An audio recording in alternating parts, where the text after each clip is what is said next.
I used to think that replying with short text was normal.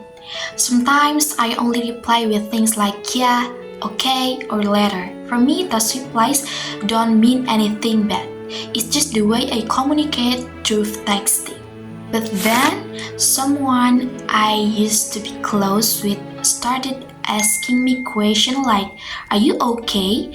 Are you mad at me? Why are you texting so dry today? At first, I don't understand the problem.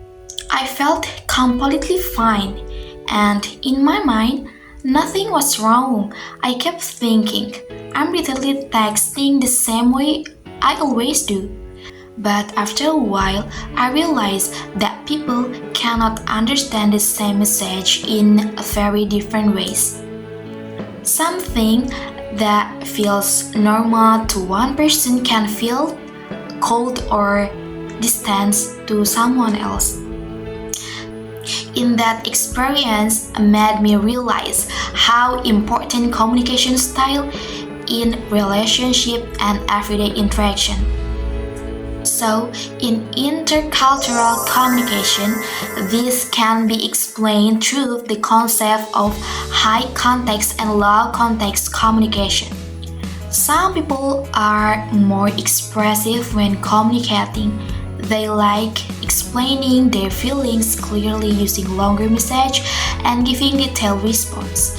Meanwhile, other people communicate in simple and less expressive way. They may not use many words, but it doesn't mean they careless. In this situation, our communication styles were very different.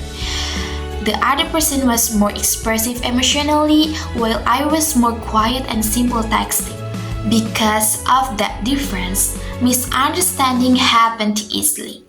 This situation is also related to media and intercultural communication in texting. Texting can sometimes be difficult because we cannot hear someone's tone of voice or see their facial expression. When people only read words on a screen, they often interpret the message based on their own emotion, thought, or expectation. For example, a simple reply like okay may sound totally normal to me, but for someone else, especially someone who is more expressive, it might sound cold, rude, or like something wrong. I think this happens a lot in daily life, especially in this generation where most communication happens online. Sometimes people misunderstand each other not because they want to hurt someone, but simply because they communicate differently. This situation is also related to stereotype.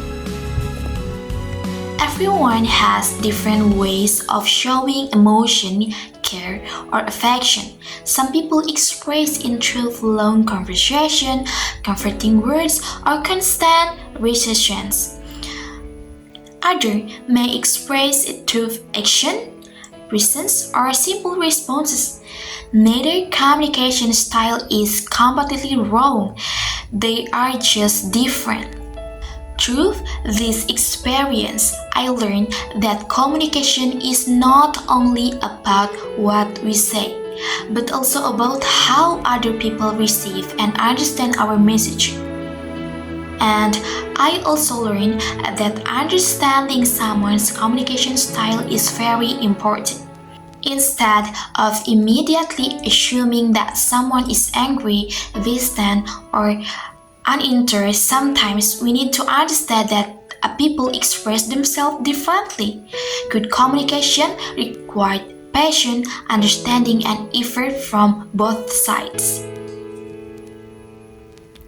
So, in the end, this experience made me realize that even small difference in communication can create misunderstanding if people do not try to understand each other. Thank you.